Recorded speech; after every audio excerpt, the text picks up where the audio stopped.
And now we welcome back in Jimmy Stein, team expert for Bama Online. Jimmy, Alabama finally started to look like the Alabama team that a lot of us had predicted going into the year, just as far as playing elite defense, an offensive line that was, for the most part, controlling the line of scrimmage, a lot of runs, quarterback play, pretty much the whole thing. But in the end, Alabama wins 24-10 over the Rebels. Very interesting game. We'll go ahead and dive right into it. What were your initial reactions? You can start with the first half if you want to. Obviously, that's probably not going to be a great conversation unless you're talking about the defense. They played really well for the most part throughout the entire game, but offensively, you had a lot of struggles, and I'm sure we'll get into those. But what were your initial reactions to both the way that Alabama started, but then also, if you want to, you can dive right in and talk about how they finished as well. Well, so much oxygen is sucked out of the room when you talk about quarterback. I mean, that's mainly what we've been talking about since the first practice, in spring. I mean, that's kind of been the thing. And what this past game reminded me, Clint, is for this team to be successful, for Alabama to have anything remotely close to what Alabama considers a successful season in 2023, it's going to have to start and end with the defense. It was never going to be an offense. The last 2 years under Bill O'Brien and Bryce Young, Alabama was the second highest scoring team in all of college football over 2 years that Bryce was the starter. That was just not going to be the case this year, period. So for Alabama to be what Alabama would like to be, it was going to have to start and end with the defense. And the defense was great on Saturday, even in that first half when it was just 7-6 Ole Miss. Alabama forced multiple 3-and-outs against a really good offense. But what I'd like to remind people is, you know what? This defense gave up 7 points in 60 minutes against Middle Tennessee, who has scored more than 7 points, by the way, in all the other games. Texas, while it was a fourth quarter disaster for the defense, the first 3 quarters, they gave up a total of 13 points to Quinn Ewers and Baxter and those great receivers and that incredible tight end and a really good offensive line. They gave up 13 points in 3 quarters. And then in Tampa, they were great, holding South Florida to 3 points in 60 minutes. And now probably their best performance of the year this past weekend against Ole Miss and Tuscaloosa. I think Alabama's defense has been great all season. I just think everyone is really starting to notice now. And it starts with the coaching, which I think has improved, particularly at inside linebacker, where Alabama's had to play multiple players now with Deontay Lawson's injury. And also just the players. There's good players on every level of defense for Alabama. Defensive line, inside and outside linebacker, the DBs. This is a really good defense, Clint. It's not 2011 Alabama. It's not 2016 Alabama. But I think by end of the year, we're going to be referring to the 2023 defense as something. They'll earn a spot in Bama lore this season. That's how good they are. Yeah, I mean, they have been phenomenal. You're absolutely correct. And so outside of that one quarter against Texas, I mean, what you're talking about 7, 13, that's 20, 10 on Saturday, and then 3, that's 33 points. And, 30. I think it's 30 points in 15 quarters. That's super impressive. I mean, you really couldn't ask for anything better. And you're right. I mean, the offense had put the defense in several bad situations throughout that Texas game, and things just kind of started to fall apart in the fourth quarter. They did not respond well when the offense was getting the job done in the fourth quarter, mostly the third quarter, but third and fourth, outside of that interception. But, other than that one quarter where things really fell apart, they're playing at an elite level. And this Ole Miss offense is good. And I understand that guys were banged up, but we saw a lot of the players for Ole Miss.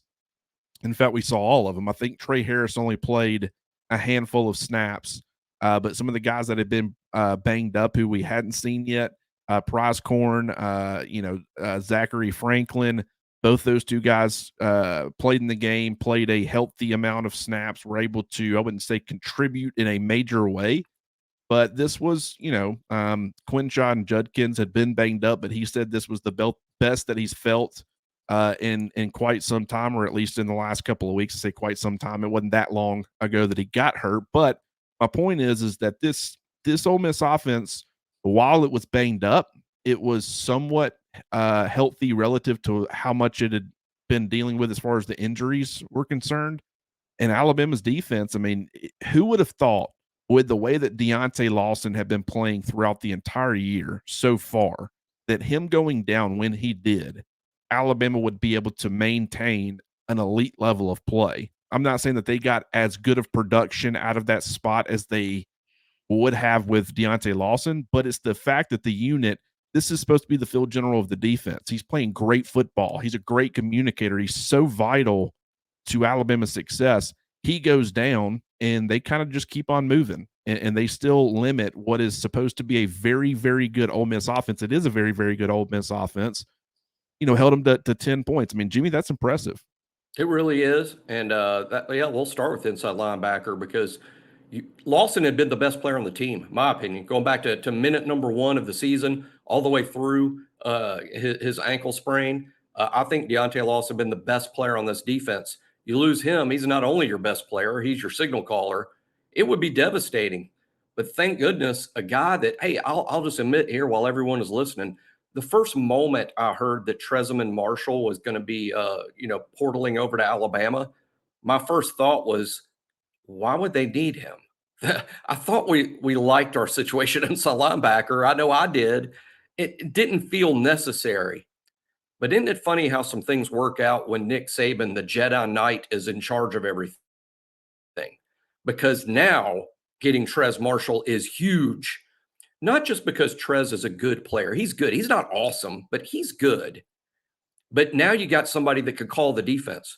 Because I'd be a little worried, as excited as I am about seeing more snaps from Jahad Campbell, who's going to be a superstar player at this level. I think Campbell's not just good, he's going to be at some point a superstar. And Kendrick Blackshire is one of the great stories of this season, as far as I'm concerned.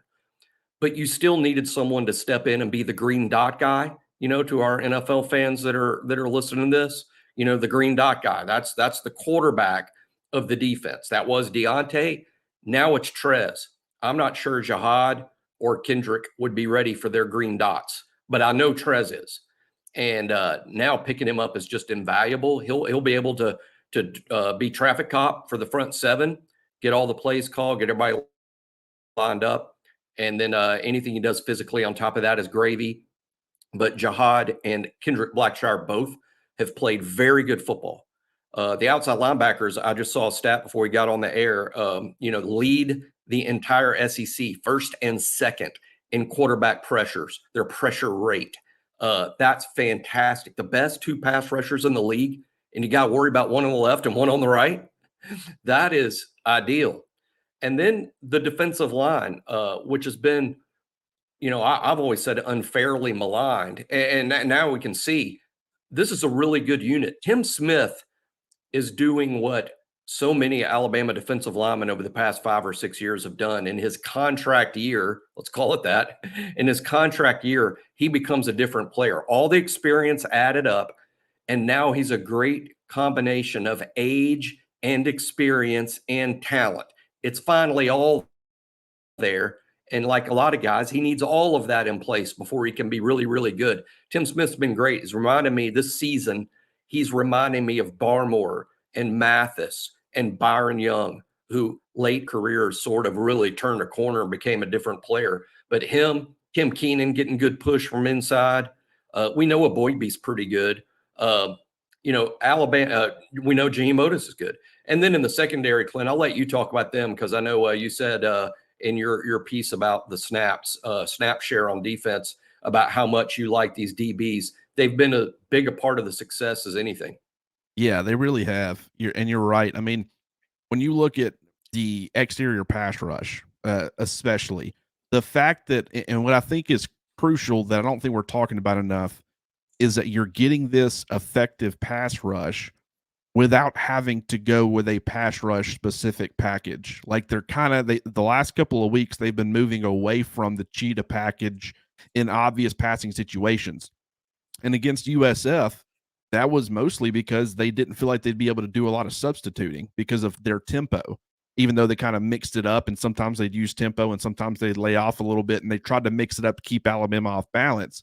Alabama's game plan going in was, we're not going to be able to substitute much. We're going to have to play with the guys that we have. So they didn't want to go with a heavy nickel look or a heavy front where you got 3 defensive linemen and only 1 outside linebacker.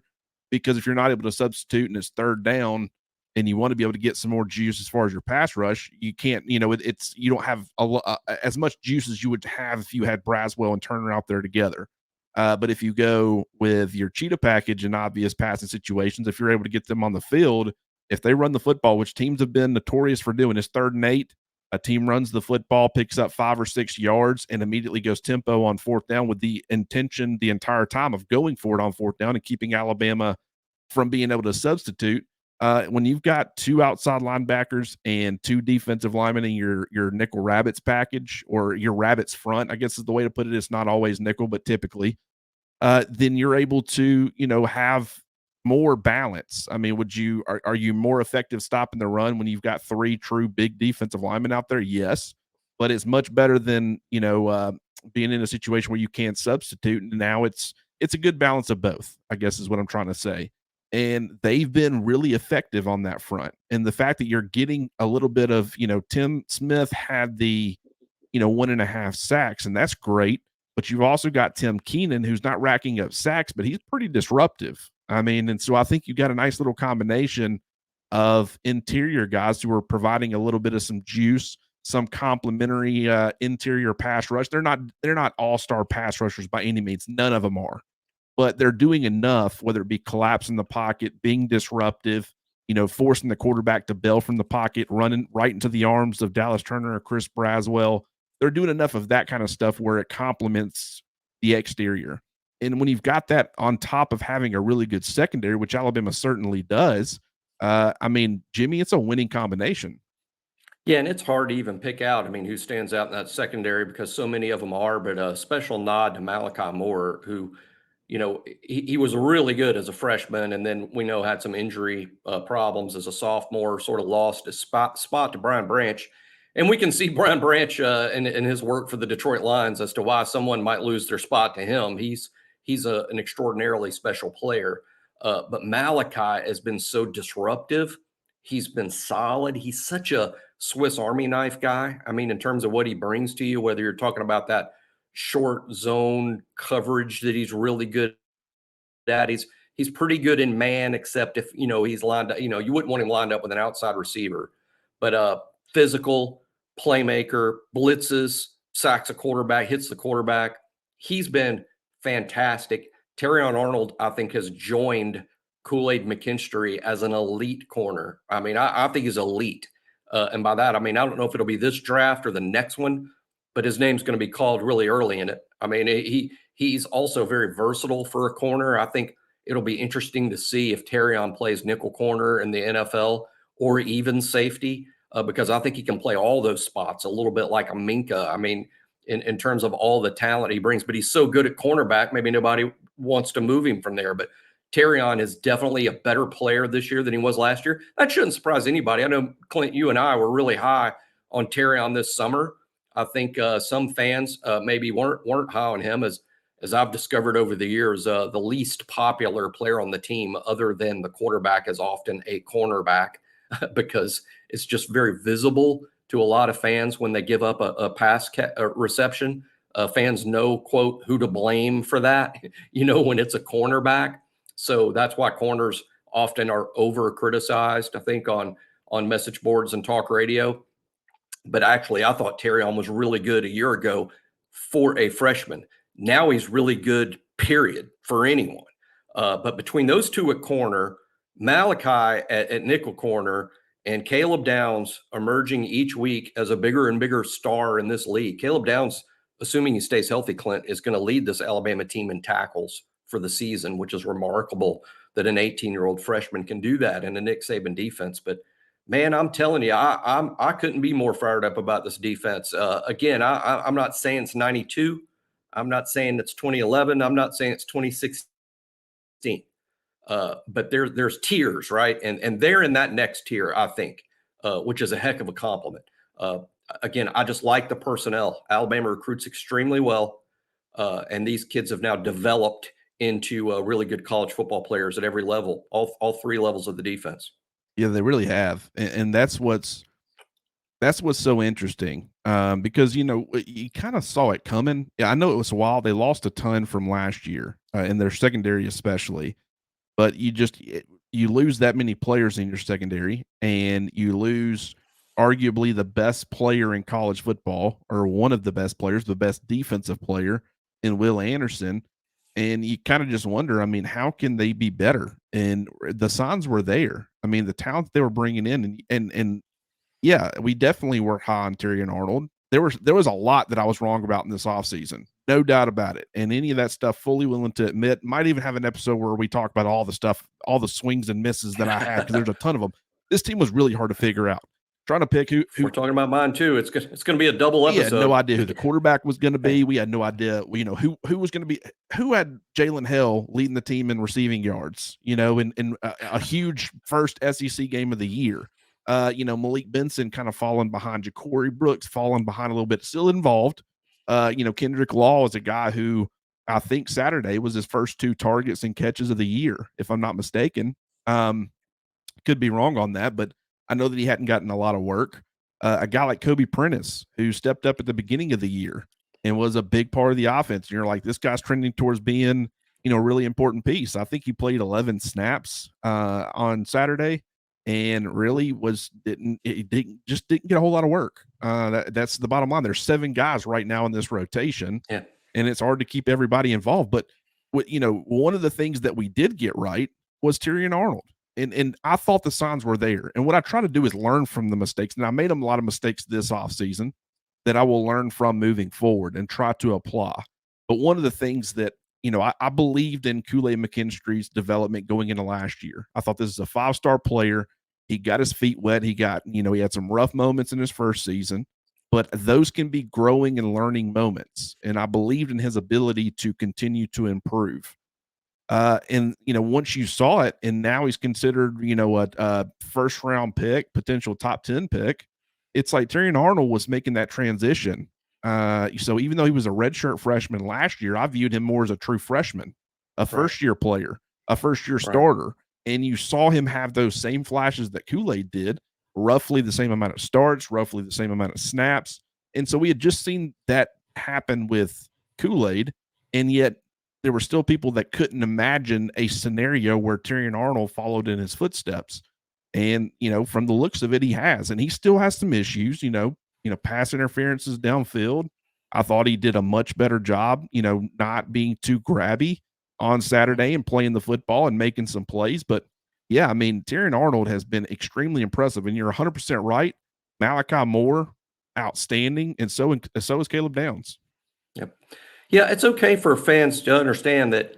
Look, there's two different types of good. You can be really good. Malachi's really good. Kool-Aid's really good. Dallas Turner, Chris Braswell, they're really good. There's also being good for a freshman. And when you say being good for a freshman, that means you're understanding that there's gonna be some rough patches. There's gonna be some rough moments. I'll tell you another guy who's been criticized, but he's good for a freshman, Caden Proctor. He's not a good college football player yet. He's not going to make all SEC, or not the Caden we've seen so far. He's not what I would call at this point a really good college football player, but he is good for a freshman, because if you stick most freshmen out there, they're giving up those 3 and 4 sacks that he gave up in one game. Other freshmen give up 3 and 4 sacks every week, maybe more than that. The fact that he can play as many snaps as he does at left tackle in the SEC against the most elite pass rushers. Now, you've only played 2 Power 5 teams, so he's really only played elite pass rushers against Ole Miss and Texas. But I'll tell you what, this is how much he's improved, Clint. Texas is really good at rushing the passer. They're elite. I'm not convinced that they have a pass rusher any better than Cedric Johnson for Ole Miss. And I don't think Cedric's going in the first round. I don't think those Ole Miss, the Texas pass rushers are either. But my point is, Cedric Johnson is Texas good as a pass rusher, and Caden did not get abused by him like he did in game 2. That shows Caden's getting better. Some of this is sinking in now, and he's starting to get it. but he's just a good example of, I mean, would we really have fans in this upcoming off season that go, well, Proctor wasn't good enough, so we got to find a new left tackle? No, no, no. That will not be a discussion in Alabama's offensive staff meetings.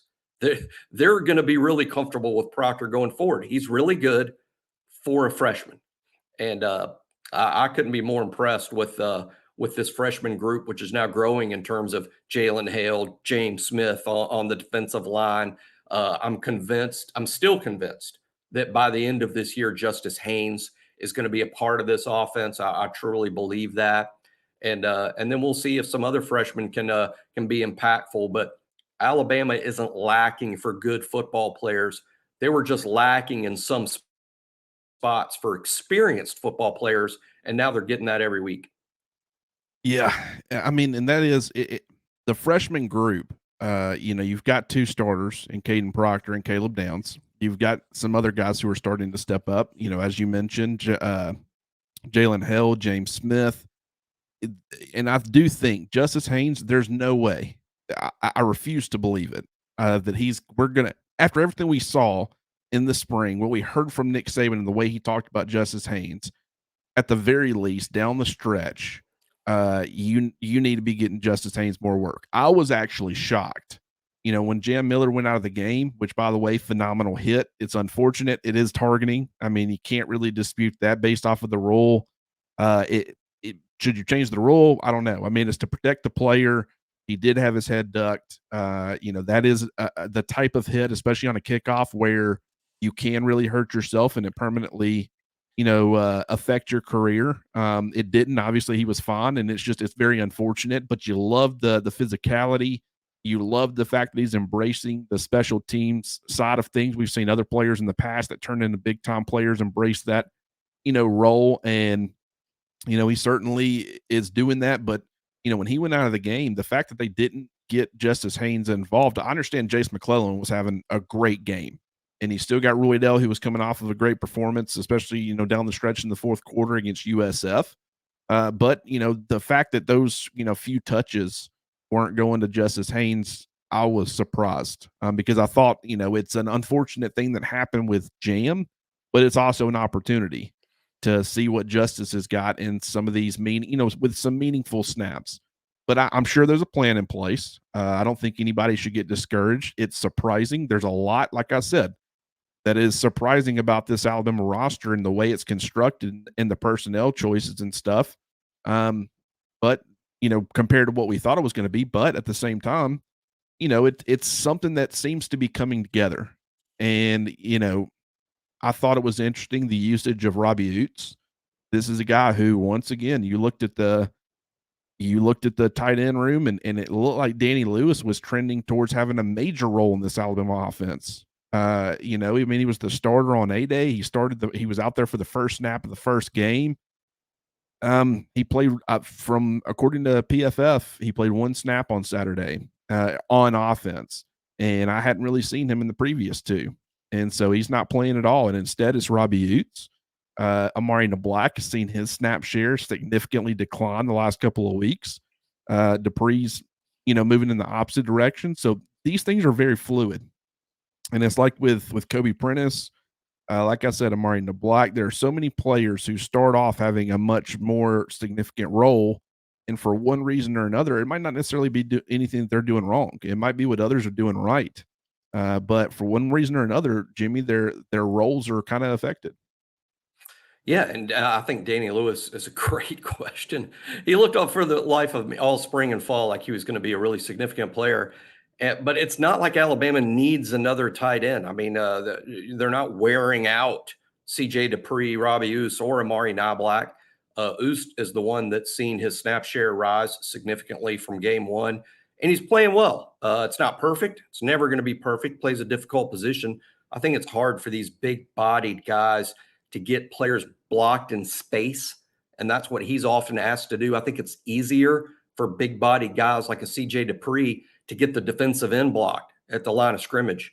But Robbie is often asked to block on things like wide receiver screens, running back screens, away from the line of scrimmage, get your hat on a defensive back. And that's kind of hard for a 6'5", 250-pound guy to do. But he does it well at times. And then obviously he made the big catch against Ole Miss, which was fun because it was a little unexpected, right? But CJ Dupree has been a really good player. We knew that was something I think we saw coming this spring and summer, that he would be a significant player and that he would do well. And of course, Amari Knobloch just has next level ability as a pass catcher. I'm just guessing without knowing. And of course, I watch all the the rewatches and the tapes of the game.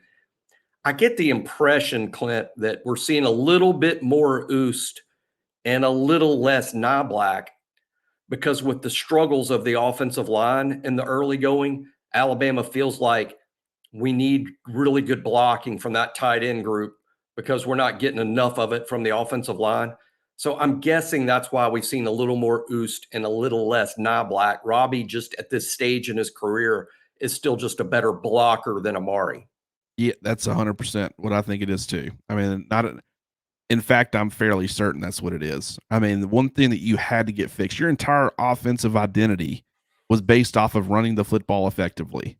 And so you had to do whatever it took, wherever you had to make sacrifices elsewhere, you had to have more success on early downs by running the football. There's no way that the current structure of things. I mean, when you look, when Amari Black was a huge part of the offense and he was he was becoming a featured piece, he was trending in that direction, it felt like. That was an offense that you didn't want Jalen Milroe running. It was not setting him up for success. The less usage of Amari Black, as unfortunate as it is against Ole Miss, that style of offense better fits Jalen Milroe. And you've got to be able to run the football effectively, and you've got to be able to do whatever it takes to make Jalen Milroe comfortable. He is the engine for all of this. We've seen how bad things can look when you're not getting effective play at the quarterback position. It seems like the offensive line's trending in the right direction due to these changes. I think the tight ends right now, they're whiffing on some blocks, but I mean, no more than the offensive line. I mean, there was one early with Darian Dalcourt. I was watching the All 22 earlier, and I mean, it was rough, man. He gets whipped a couple times, and I've seen Seth McLaughlin get whipped. I've seen Caden Proctor get whipped. Really, the only two I've seen Latham get beat. I've seen Booker get beat, but I haven't seen either one of those two guys get whipped. The other three guys, there's been some really, really rough moments. But it seemed like, and at first I thought Darian Dalcourt got benched, but I think he was removed due to injury, and then he was able to come back in the game. I'm not entirely sure on that, but I think I heard that somewhere because then once Terrence Ferguson got injured, Jaden Roberts came into the game. And so you would have thought, hey, if they would go back to Dalcourt. Yeah, and the fact they didn't told me maybe it was injury related. Apparently, the plan going in was to get Elijah Pritchett some work at left tackle. We didn't know that was the plan going in, but it wasn't through poor play by Caden Proctor that led to a benching or something like that, which is the way it looked at the time. But I thought it was interesting because once Dalcourt came back in, and once Caden Proctor came back in, to me, for the most part, they look like two different players, Jimmy. I was going to say the same thing. I don't know if that was the plan or how it worked, or maybe we're making it too simple if we say, boy, getting shown to the bench, sure, turn them into different players. But that's the way it looked. Because there's no question the second half of the Ole Miss game was the best offensive line performance we've seen from this group when you're factoring in the opponent. And what changed? I don't know. I mean, I don't even know that you get a straight answer from Coach Saban or even Coach Wolford. But from appearances, one thing that changed is you benched the left tackle and you benched the right guard, and you made them watch a little bit from the sidelines, or it seemed that way. And then the backups did okay. I tried to watch specifically just myself, and I'm no offensive line guru, but I didn't think Ferguson or Roberts or Pritchett did anything of note that would make me say we've got to go back to that guy. I mean, I wanted to see play from him where I'm like, okay, this is a guy we need on the field. I wouldn't necessarily go that far, but the Proctor that we saw in the second half of Ole Miss, the Dalcourt that we saw in the second half of Ole Miss, I don't know that you want to take them off the field. They were pretty darn good. It needs to be even better, but they were better players after that first half. Well, and yeah, exactly. And I mean, what's crazy, you as a fan, you should be fine with what you saw in the second half. And the reason being is they were moving in the right direction. It was the first time this season that it felt like that this group and early on, like against MTSU, you exited that game and it's like MTSU does a lot up front defensively to make things difficult. They sell out these bigger programs and stuff who have more to lose. I mean, MTSU going into that game, nothing to lose whatsoever. So they're going to take some risk and chances and try to get something going. Other, a Texas or an Ole Miss, they're not going to take those kind of chances because they're trying to actually win the football game and they believe that they can win the football game. And so some of the things that you see, you just won't see against, better programs, teams, whatever you want to call it. But as we learned, so there wasn't, it should have been a concern, and it was for some people, but for someone like me, I wasn't concerned about the offensive line at all after week one. Thought this was going to be fine. Week two, it was really ugly. And then you're like, they got some work. And then against USF, until that fourth quarter, really ugly. Bottomed out. Yeah, Sort of that's where it bottomed out. exactly. And so then it was panic mode. On Saturday, you saw this group moving in the right direction. You saw this team moving in the right direction. Things were clicking on defense on a completely different level, even though they had been playing great football all year. This team from a defense from all three levels of the field, they were playing really well. Malachi Moore is a great communicator. He was getting guys lined up. He was making sure that everybody was on the same page. And, I think the saying that they use is if we're all wrong, we're all right. And what that means is if as long as you have good communication and you don't have a secondary that's got half the guys running one thing, half the guys doing something else, that's where you get coverage breakdowns is when there's not enough communication. If you've got everybody on the same page and they're running the same thing, even if it's the wrong thing, you can still be okay. You might pay for it, but you're in much better shape than if you're, half the field's doing one thing and half the other field's thinking you're doing something completely different. And so Malachi Moore playing the star position, being in there where he can communicate with the front seven, he communicates with the secondary.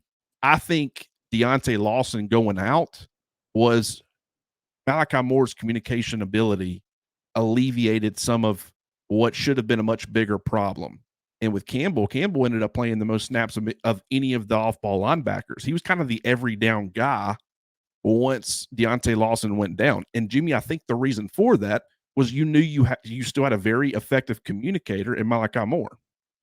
No, I like that. And Campbell's a guy now, it's gotten to the point where even if Lawson wasn't hurt, it's just very difficult to take Campbell off the field. And he brings back something that Alabama's been missing. Now, some of it's just a response to what college football has become.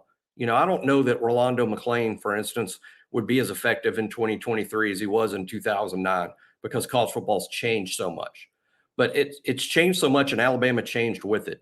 So for the past several seasons, Alabama's had smaller, athletic inside linebackers, the Christian Harrises, who was a high school defensive back, and Henry To'oTo'o, who, for a guy who weighed in the NFL Combine at like 228, sure could pass for 208. He just wasn't a very huge guy. And that's really who's been playing a lot of inside linebacker for Alabama. But Jihad is sort of almost a throwback. He's not an inside thumper like, Dick Butkus or Mike Singletary. He's not that. But he's a little closer to Rolando than anyone we've had recently. And I think he's, because of that size and that wingspan and those broad shoulders and his hit, obviously he had a big hit on Jackson Dart, knocked his helmet off. I think that Jihad's physicality is sort of contagious. I think he's just the most physical inside linebacker we've had, but we can still get away with playing him in 2023 because he is rangy. He's not just a one-trick pony. He's not just a tackler in the tackle box. He can run down plays in the flats. He can play some pass coverage. At some point, he's going to prove to everybody that he's an outstanding pass rusher too. And I think we'll see more of that as the season goes on. But Yeah, Jahad Campbell is a guy we're going to see a ton of. And I think we'd have seen a ton of him anyway, even if Lawson didn't get hurt. I think Jahad is just going to be a big part of this defense, period. And he is going to be, I don't know if we'll see it this year, but he's going to be a superstar in college game. Not just good, a superstar. Yeah, he's going to be really good. There's no doubt about it. And I think he came in on the third drive of the game. Tresman Marshall got the start next to Lawson, but very quickly he was replaced by Campbell. And then, soon after that, Lawson goes down, and now you see a ton of Campbell. Would you have continued to see the platoon? Really, it was a 3-man platoon. Once Lawson went down, Campbell seemed to be more of that every down guy, or mostly, an every down guy. And then you saw the other spot, kind of a Marshall Kendrick Blackshire combination. Granted, sometimes one would be lined up at Mike, the other would be Alabama's 2 off-ball linebackers.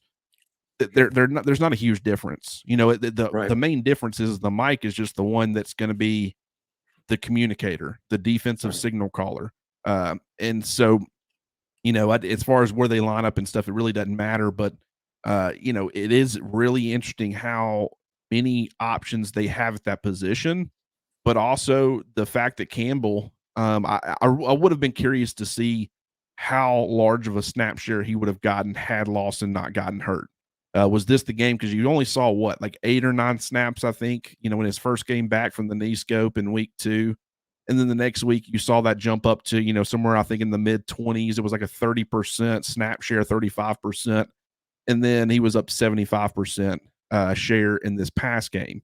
And some of that's due to injury, I'm sure. But he seems to be a guy that's like they're trying to get him back on the field. And we forget he was battling it out with Marshall, and we all thought he was going to be the starter in week 1. And he wasn't because of the knee scope. But, I mean, obviously in the scrimmage and stuff and some of those fall camp scrimmages, we had heard that Marshall was running with the first team or that he was the first guy out there. So I don't know. He might have not been the starter had he not gotten, needed the knee scope. But very interesting stuff. We've talked about, the offensive line. We've talked about, the defense. I do think Ole Miss, the fact that they're a lot more balanced as far as running inside comparing to running off tackle against Texas, in the way that they run their offense, it's very difficult for an interior defensive lineman to stand out. But the interior defensive line against Ole Miss, they had a much bigger impact because Ole Miss is going to run. They're pretty balanced inside and out as far as how, direction that they run. So the defensive line I thought looked good. I don't think it's elite by any means, but I think you got some guys who are really coming on, and they complement each other well. They complement the exterior guys. You've got guys who can stop the run, but you got a little bit of juice as far as the pass rush. We've talked about that a little bit. But let's finish up here with a quarterback, because Jalen Milroe, obviously there were some struggles early on, and a lot of it really is not his fault. I mean, there's one really bad decision that you can't make, another interception that you can't make. But other than that, I would say him taking the sack too early on. That was something that you can't do either. But other than that, he was okay to start. But, I mean, obviously the offense wasn't doing well at all. Really seemed to pick it up, Jimmy, as the game carried on. What were your thoughts on Milroe? Yeah, just increasing confidence, I think, is what we're seeing from him.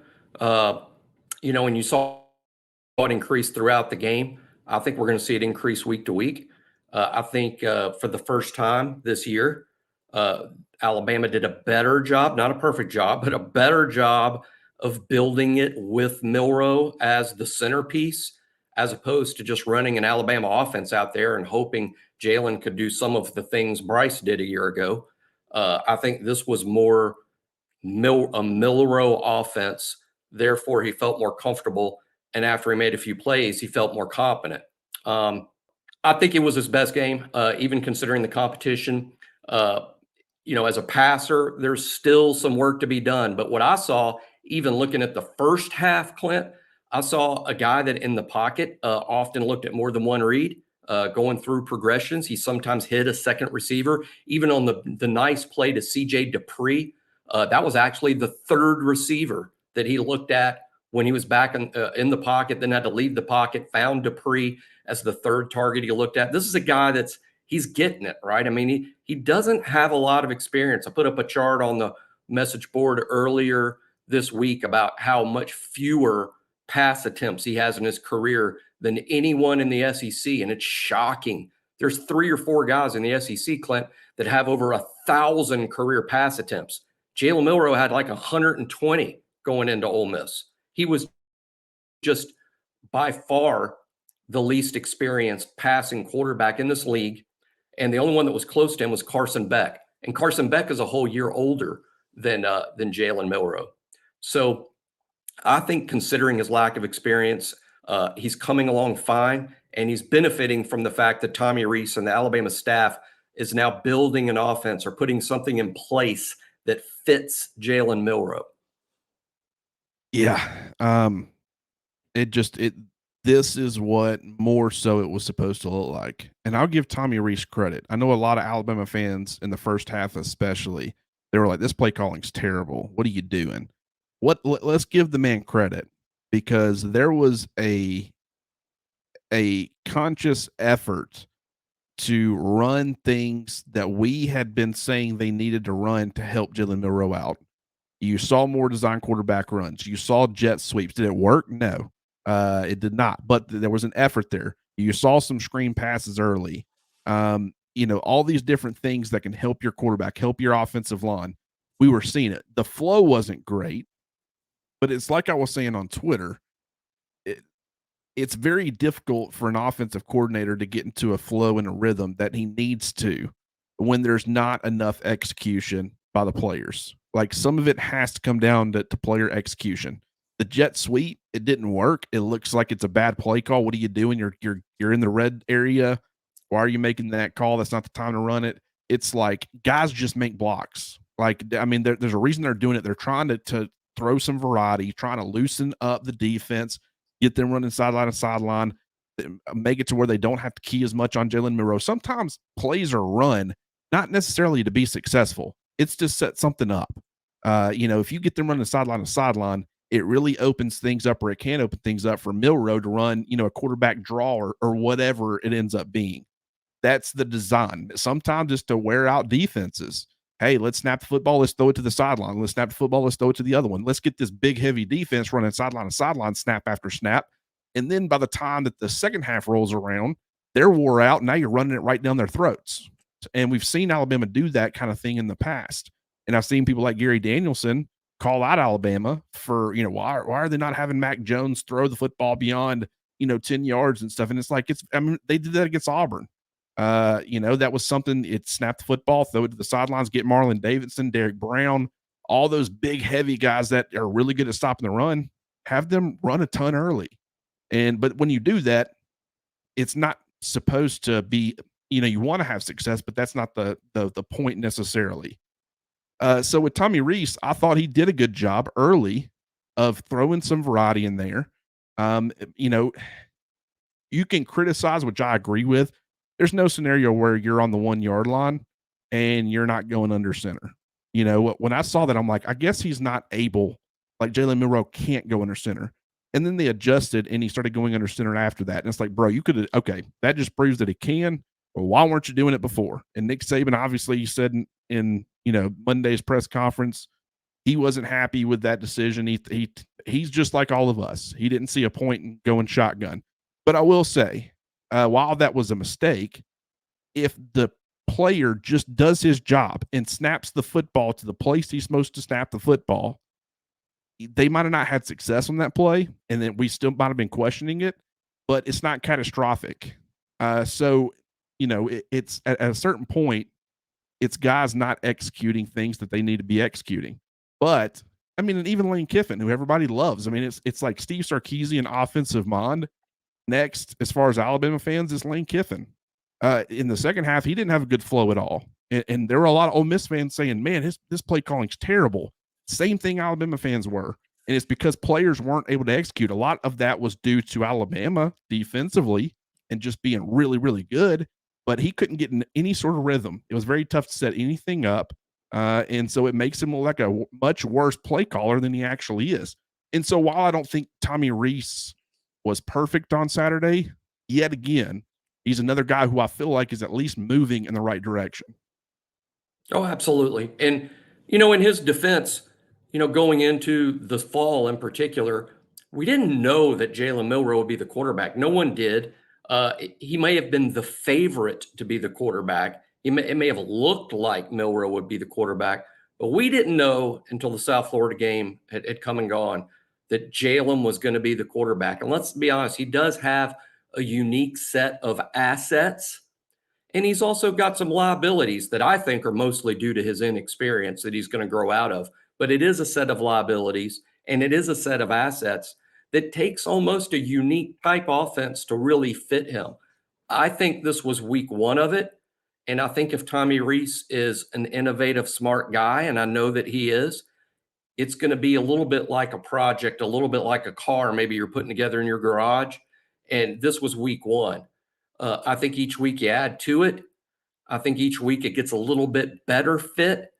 And by the end of the year, you got a quarterback that when it's 3rd and goal from the 8, you're not nearly as worried about him throwing a game altering pick because the kid is going to get better as he gains experience. And you can only gain this experience by throwing the football in SEC games and these big SEC stadiums. I think it was just an excellent first step. Sounds like maybe Middle Tennessee should have been the first step, but in my mind, this wasn't Jalen Milroe's team and Jalen Milroe's offense till this week against Ole Miss, and this was step one. And I'm excited to see what step two is going to look like against Mississippi State.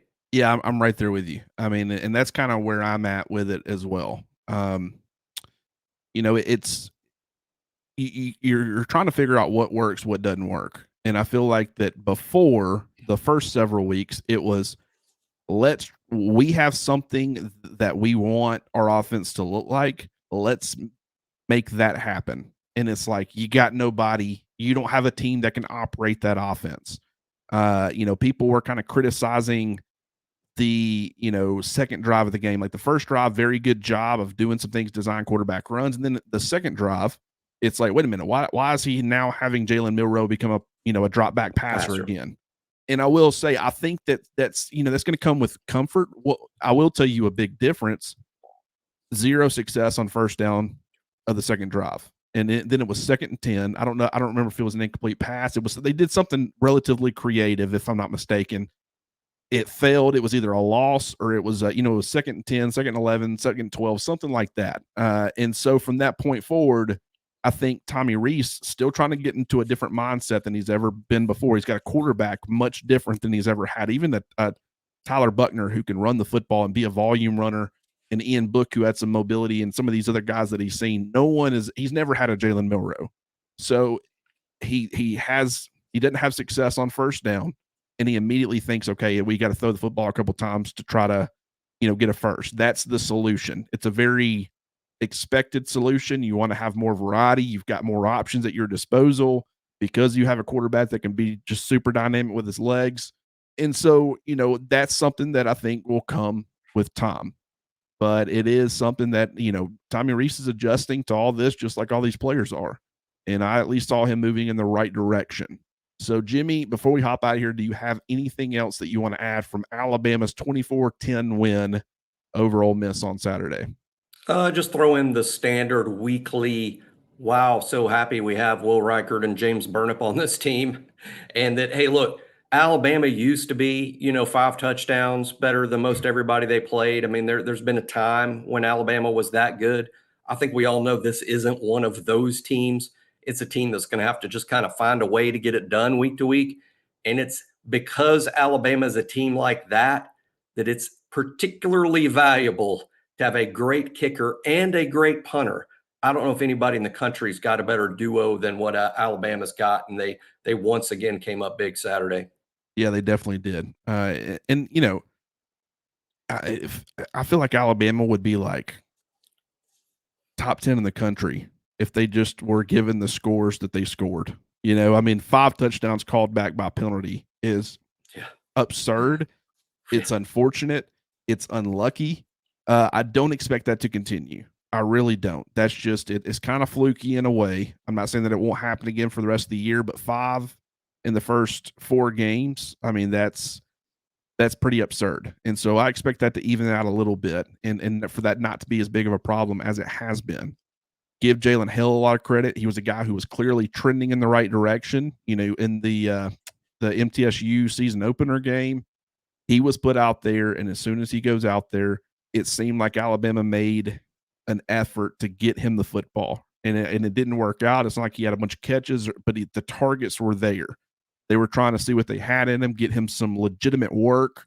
And when you see that sort of thing, it's typical, that's going to lead to a bigger role later on. They're trying to prepare them.